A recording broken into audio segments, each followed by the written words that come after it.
sumasalangit ka, sambahin ang ngalan mo. Mapasa amin ang kaharian mo, sundin ang loob mo.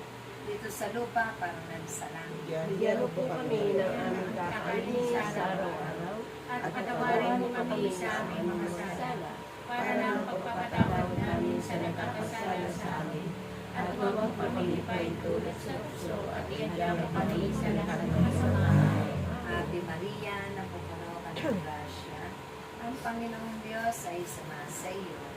Bukod kang pinagpala sa babaeng lahat, at pinagpala ka naman ng anak na si Jesus. Santa Maria, Diyos, manalangin mo kami ng kasalanan, ngayon at kung kami mamamatay. Amen. Luwalhati sa Ama, sa Anak, at sa Espiritu Santo. Para sa unang-una, ngayon at pakailanman, magpasawalang hanggan siya na sa Sa ngalan ng Ama, ng Anak, at ng Espiritu Santo. Amen.